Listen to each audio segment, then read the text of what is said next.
Okay, brake switch is out, y'all. Now what? Okay, it all just came back. All right, we're pulling up to Carrera Motors. Let's see if they can get this figured out.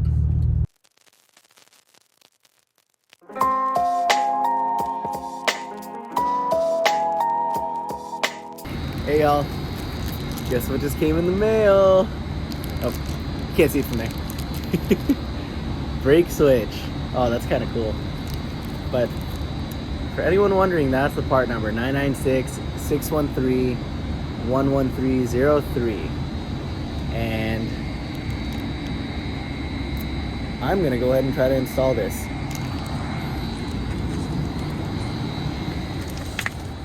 Apparently, what I need to get to is somewhere down here. I don't know what I'm looking at, so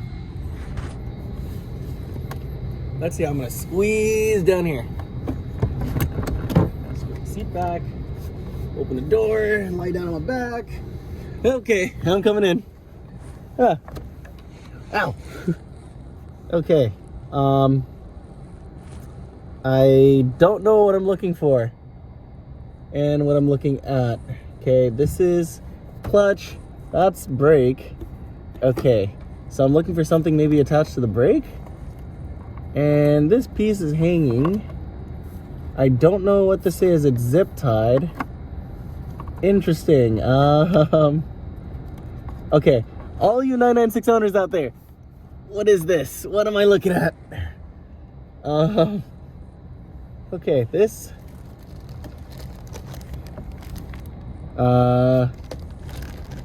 I guess I'll just start pulling random stuff out and see what happens, huh? Okay. I don't feel like this is it. I'm probably gonna break something. Okay. Yeah, that is the brake. This looks like a switch for the brake. Where's it back here? Huh. Oh, okay. Guess I'll just start twisting away.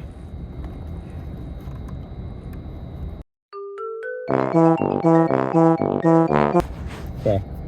Let me show you what I'm looking at. Okay, I think that's it. Yeah, that's it right there. That brown thing. Okay. Okay, this is awkward.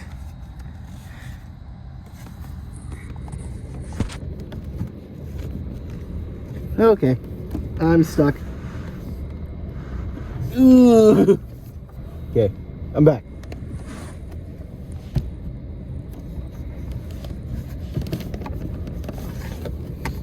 Maybe if I use this hand.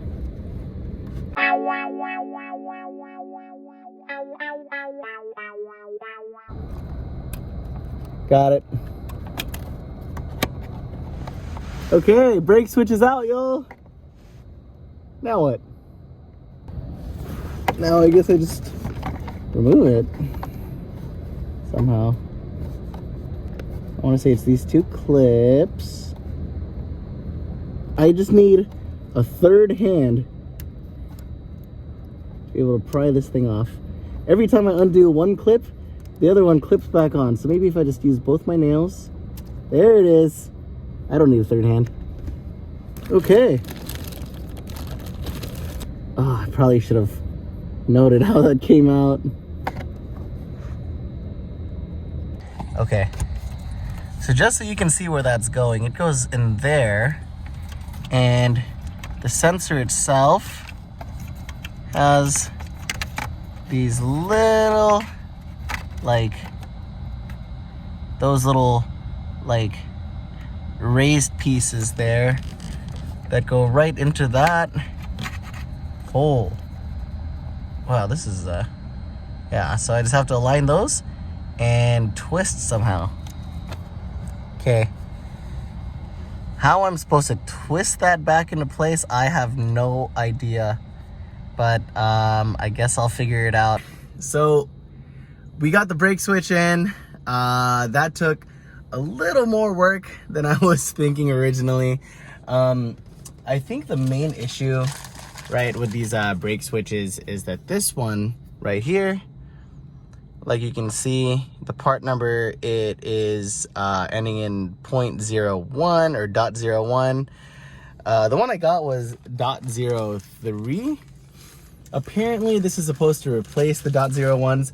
If you look here, there's a lot more play. I should have taken a picture of the two or like a quick recording to show y'all, but the new one, the .03 was a bit longer, right? So it had like fully decompressed or depressed, was a bit higher than this. So what I had to do, and what was so hard for me to figure out, was that down there, okay, you can see it down there, but down there, you know, when you put the new lever in or the new sensor, it was giving a lot of pushback because it was longer. So what I had to do was I had to press the brake down with one hand, push the new longer brake switch in, and turn it with the other hand to lock it in place. So hopefully this does the job, but you know what? I'm just gonna turn on the car, well, turn on the accessories, and let me see if my my brakes even work. How's it looking back there, Boxy? Those look like brakes to me. Yep. Sick. Okay, now let me actually start the car. See what happens.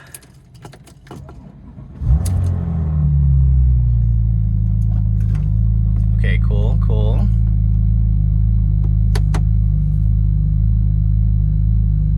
Is it idling better, or am I just imagining that? Okay, it's hunting for RPMs a little bit. That was weird. But, okay, AC is on right now. Let's see what happens when I turn it off.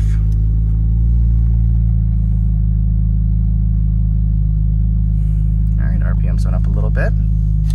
Interesting. I guess there's only one way to know for sure, and that's to take it for a drive. So, let's go. All right, so we pulled up to a couple lights. I have my foot on the brake, and nothing bad is going on. Fingers crossed that it stays this way. Oh, this is great. Okay, RPMs are bouncing a little bit. Let's see what happens. Okay, not bad, not bad. Okay, we've been driving around for maybe 10-15 minutes now. I'm taking the side streets back home, and nothing. But you know, only time will tell, so I'll go idle in the garage for a couple minutes when I get there. Okay, it all just came back. Okay, well, the brake switch idea was a fail, so this will be fun to chase down. So, I drove the turbo to work today. I got another P0102. I think that's still for the MAF sensor. Someone correct me if I'm wrong, but I'm struggling to find out what's going on, right? Maybe there's like a loose something, there's an air leak. I'm not too sure at this point, honestly. Like you saw, I changed the brake switch, changed out the filter, mass airflow sensor. Maybe I just didn't install something right. People on the forums even asked like, oh, is it tuned? Is it a bad tune? I don't know.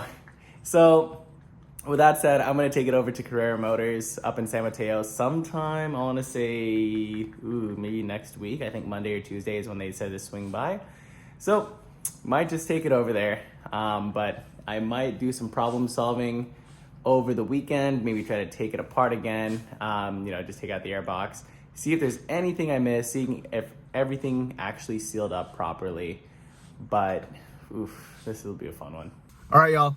I'm running a quick side mission. So my appointment at Carrera Motors is on Monday, so the ABS PSM will hopefully get taken care of then. But while we wait, I am getting new floor mats. Well, new to me.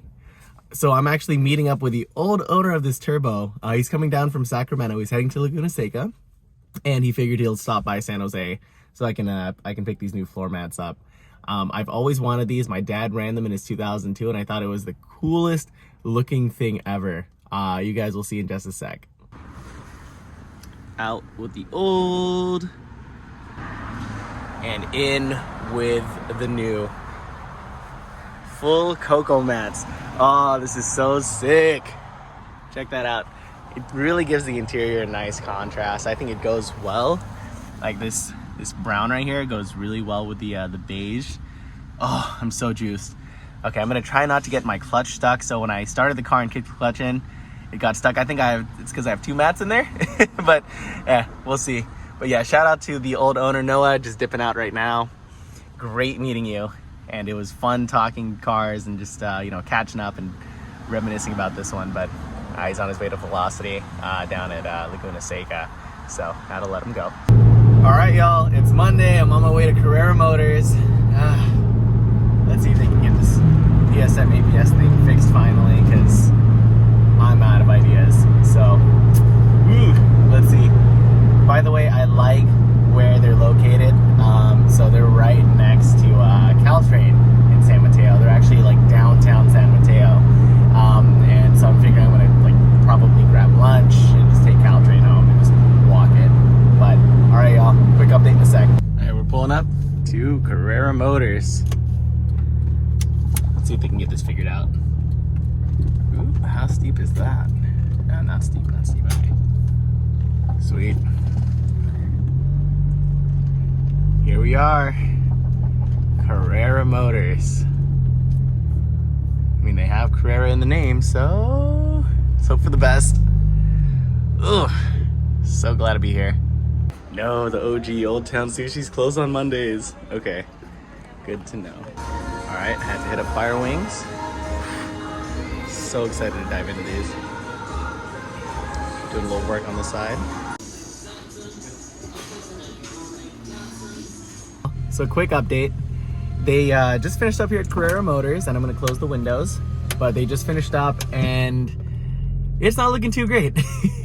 They did a smoke leak test and they found that it's leaking deep somewhere in the intake.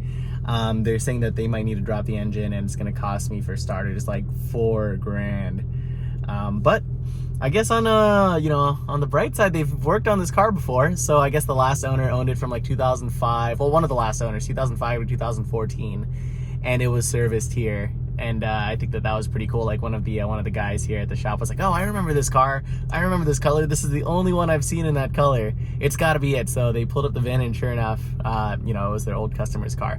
So at least I know that they've seen this thing before, and they understand all the weird stuff about it. But anyways. Gonna go chase some air leaks. Figured I'd stop by work. Number one, to let the traffic pass by for a bit. I do not want to be sitting in over 30 minutes of traffic for like a 10-minute drive. And number two, dinner starts in like an hour. So I figured, hey, let me catch up on the work that I didn't do today. And then, yeah, grab dinner because I'm hungry and there's nothing in the fridge. So figured this would be a good way to feed myself. But hey, while we're here, let me show you what's going on. All right. So I have no idea how to take care of this, but apparently something back here is leaking. So this is gonna be a fun chase of everything. Apparently this is also missing a cap right there, that little silver piece. So that'll be fun to find. I should probably redo my fuel filter anyways. But yeah, I'm just gonna start pulling stuff off. I guess seeing what's cracked, seeing what's not, seeing where things hook up. And yeah, but I think that does it for today, y'all. I'm gonna go and call it. Yep, another day in paradise. And ow, I just closed the door to my leg, but okay. Anyways, thanks for watching, y'all.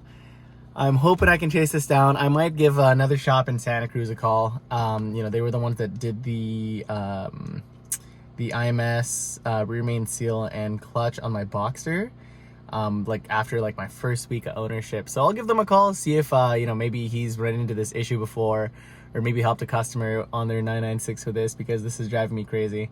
I reset the codes when I left San Mateo, and they were, when I was just sitting in traffic, they came back on. So I don't know if it's getting worse, or if I just didn't have the AC turned up. I don't know. But anyways, thanks for tuning into this journey, y'all. But till next time, peace.